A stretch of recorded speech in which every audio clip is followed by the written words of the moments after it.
WW3 and we're back. What's up with you? Now, before we go any further, I'm gonna need all y'all Pacquiao fans to hit that like button because we about to go in real quick. I feel like spazzing a little bit, you know what I mean? Let's talk. So Manny Pacquiao is deciding to fight Errol Spence. Actually, I got that misconstrued. Pacquiao is allowing Errol Spence the chance to fight. Why? Because nobody seems to beat this guy. He's undefeated. He has multiple belts in the world heavyweight. In the 147 weight division, the welterweight division, he's rocking.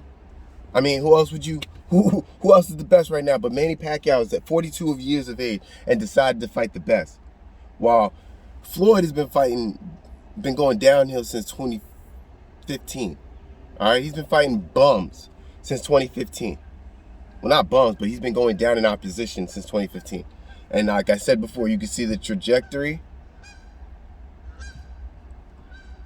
And you can see the decline of fighters that fighters decide to fight when they get older. Now, these are the type of things that are legendary. Like I said, Manny Pacquiao fans, hit that like button. We got to get these other people on board. And all these things I say, I want to be able to refute them. Why do we call this guy the weight bully? All right, we call Errol Spence the weight bully because he's the biggest welterweight that I think that has ever been. Biggest, strongest welterweight in history. All right, so we talking about the biggest, strongest welterweight in history.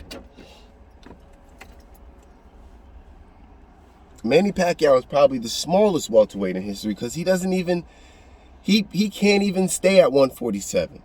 All right, he can't even hold that weight up. He has to eat while he's on the scale or just to get to that weight. So can people understand the size of this man? He's a very small man doing very, very big things. So this is why another reason we cannot just directly compare him to Floyd. They didn't come in at the same weight class. Manny Pacquiao fought at 112. All right, 112. Mayweather's never been small enough to fight at 112 except maybe when he was like an amateur or something. But professionally, he's never fought that low. So we got to understand these are two different sized people. And then Errol Spence is way bigger than Floyd. So we got a person smaller than Floyd versus somebody a lot bigger than Floyd. Now the smaller person that fought Floyd is fighting the guy that's bigger than Floyd, stronger than Floyd. Now the back down part about this is he ain't got no speed. He ain't the fastest. I'm talking about Errol Spence. He's not the fastest. So, you know, I've been watching some tape, and we're going to keep going. We're going to watch tape. We're going to also see what these fighters are doing to prepare for each other. Now, when I say why I call this video World War III, because you think Pacquiao's backing up? Nah.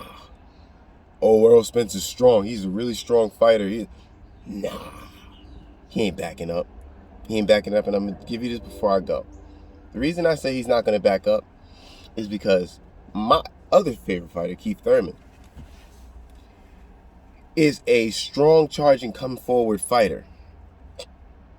Now everybody's saying, but Errol Spence is not Keith Thurman. But wait a minute, let's just use the things that correlate, and let's just use that alone right now. Errol Spence, a tremendous puncher. Keith Thurman, a tremendous puncher. Errol Spence, high IQ.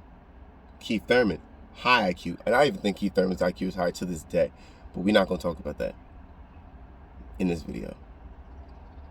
If he made somebody with a similar type of attributes that got him to the same place that you got, two-time